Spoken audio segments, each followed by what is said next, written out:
Hi friends, మానవ మస్తిష్కం గురించి 12 ఆశ్చర్యకరమైన షాకింగ్ నిజాలు. చివరి పాయింట్ మిమ్మల్ని మరింత దిగ్భ్రాంతికి గురిచేస్తుంది. మానవ మెదడు నొప్పిని అనుభవించదు.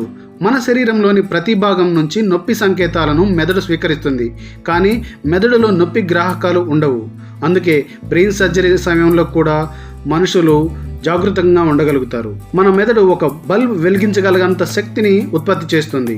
మన మెదడు సుమారు 20 వాట్స్ విద్యుత్ శక్తిని ఉత్పత్తి చేస్తుంది. ఇది ఒక చిన్న బల్బ్ వెలిగించడానికి సరిపోతుంది. ప్రతి ఆలోచన, భావన, కదలిక ఇవన్నీ ఈ విద్యుత్ సంకేతాల ఫలితమే. మెదడు శరీర శక్తిలో 20% శక్తిని వినియోగిస్తుంది. ఇది మొత్తం శరీర బరువులో కేవలం 2% మాత్రమే ఉన్నప్పటికీ ఆక్సిజన్ మరియు క్యాలరీల వినియోగంలో 20% మెదడే వినియోగిస్తుంది. నిద్రలో కూడా మెదడు పూర్తిగా విశ్రాంతి తీసుకోదు. అవును, నిద్రలో కూడా మెదడు స్మృతులను సర్దుబాటు చేయడం, విష పదార్థాలను తొలగించడం, ఇంకా కలలు కనడం వంటి పనులు చేస్తూనే ఉంటుంది. ఇది ఎప్పుడూ పనిచేసే నైట్ షిఫ్ట్ లాంటిది. నీ మెదడులో గెలాక్సీలో ఉన్న నక్షత్రాల కంటే ఎక్కువ కనెక్షన్లు ఉన్నాయి. అవును, మన మెదడులో సుమారు 100 బిలియన్ న్యూరాన్స్ ఉంటాయి. ప్రతి న్యూరాన్ వేల కొలది న్యూరాన్లతో కలుస్తుంది.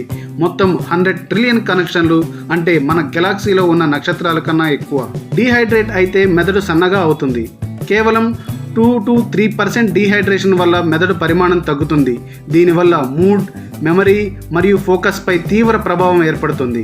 మన నిర్ణయాలలో ఎక్కువ భాగం అవగాహన లేకుండానే జరుగుతుంది. సుమారు 95% నిర్ణయాలు మన అవగాహనకు వెలుపలే జరుగుతాయి.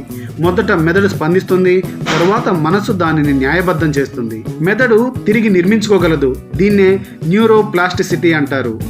అంటే మెదడు కొత్త కనెక్షన్లు ఏర్పరచుకోవడం ద్వారా గాయాల తర్వాత కూడా లేదా కొత్త నైపుణ్యాలు నేర్చుకున్నప్పుడు తనను తాను మారుస్తుంది. ఇది వయసు పెరిగినా కూడా జరుగుతూ ఉంటుంది. ప్రతి మనిషి మెదడు ప్రత్యేకం. వేలిముద్రలాగే ఎవరికి వారి మెదడు వేరు. ఇంతకు ముందు పుట్టిన ట్విన్స్ కూడా మెదడు నిర్మాణం మరియు ఆలోచనలో తేడా చూపిస్తాయి. ఒత్తిడి లేదా స్ట్రెస్ మెదడును భౌతికంగా మార్చేస్తుంది. తరచూ వచ్చే ఒత్తిడి హిప్పో క్యాంపస్ అనే భాగాన్ని చిన్నదిగా చేస్తుంది. ఇది గుర్తు చేసుకోవడం, నేర్చుకోవడం వంటి పనులకు బాధ్యత వహిస్తుంది. అంటే స్ట్రెస్ కేవలం మానసికంగా కాదు, ఇది నీ మెదడునే మార్చేస్తుంది. మన మెదడు సుమారు 25 ఏళ్ల వయసు వరకు అభివృద్ధి చెందుతుంది. ప్రీ ఫ్రాంటల్ కార్టెక్స్ అనే భాగం నిర్ణయాలు తీసుకోవడం, నియంత్రణ కలిగించడం వంటి పనుల కోసం చివరిగా పూర్తవుతుంది. అందుకే టీనేజ్లో ఉన్నవారు తరచుగా అసహనంగా లేదా ఆత్రంగా ప్రవర్తిస్తారు. మనిషి ఒకేసారి 2 పనులు చేయలేడు.